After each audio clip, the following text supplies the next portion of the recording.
Praise the Lord. The best wishes to you and your family members in the name of God. దేవుని నామమునకు మహిమ కలుగును గాక. దేవుని నామం పేరట మీకును మీ కుటుంబ సభ్యులకును శుభాభివందనములు. ఈరోజు దేవుని వాగ్దానం. Today God's promise. మీ అవమానమునకు ప్రతిగా రెట్టింపు ఘనత నొందుదురు. యెషయా గ్రంథం 61వ అధ్యాయం 7వ వచనం. Instead of your shame there shall be a double portion. The book of Isaiah chapter 61 versus 7. క్రీస్తునందున్న ప్రియమైన సహోదరి సహోదరులారా, ఈ ఉదయకాల సమయమున దేవుడు మనందరితో తెలియచేస్తున్న మాట, మీ అవమానమునకు ప్రతిగా రెట్టింపు ఘనత నందుదురని యెషయా ప్రవక్త ద్వారా దేవుడు మాట్లాడుతున్నాడు.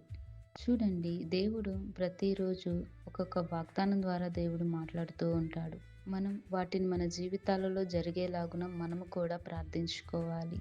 విశ్వాసములోను యథార్థతను మనం కాపాడుకోవాలి. ఈ లోకంలో జీవిస్తున్న మనకు అనేక నిందలు, అవమానాలు, అనేక సమస్యలు ఎదురవుతాయి.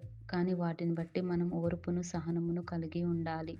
ఒకానొక సమయం అనేది దేవుడు తప్పకుండా ప్రతి ఒక్కరి జీవితాలలోనూ ఆశ్చర్య కార్యమును దేవుడు చేయగలడు.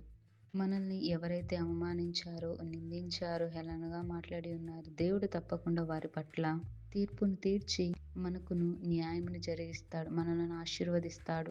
శారాకు పిల్లలు లేరని, గర్భఫలం లేదని చాలా వేదనతో, బాధతో ఏడుస్తూ ఉంది. ఎందరో అవమానించారు, ఎందరో నిందించారు, అవహేళనగా మాట్లాడి తనను దూషించారు. అయినప్పటికీ శారా దేవుని యందు నమ్మిక ఉంచి విశ్వాసముతోనూ కన్నీళ్లు విడుచుచు ప్రార్థించుకుంది.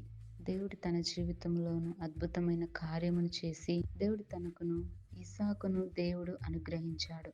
కనుకనే ప్రతి ఒక్కరికి దేవుడు కార్యము చేస్తాడు. కనుక దేవుని యందు విశ్వాసం ఉంచిన వారే యథార్థంగా ఉన్నట్లయితే దేవుడు తప్పకుండా మన జీవితాల్లో మేలును జరిగిస్తాడు. కనుక దేవుడి వాక్యమును దీవించును గాక. ప్రార్థన.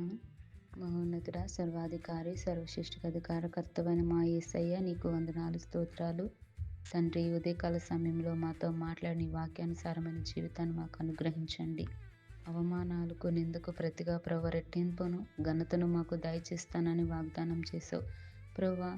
ఎవరైతే అవమానాలకు, పరిస్థితులను బట్టి వేదన పడుతూ దుఃఖిస్తున్నారో అటు వారందరి జీవితాలలోనూ దీవించండి, ఆశీర్వదించండి, మేలైన అద్భుతమైన కార్యములు జరిగించమని నీ వాక్యానుసారమైన జీవితాన్ని మేము కలిగి ఉండి నీ యందు విశ్వాసంతో మేము నిరీక్షణ గలవారై ఉండే అట్టి కృపా కాపుదల దయచేయమని యేసయ్య నామమున అడుగుచున్నాను తండ్రి. ఆమేన్.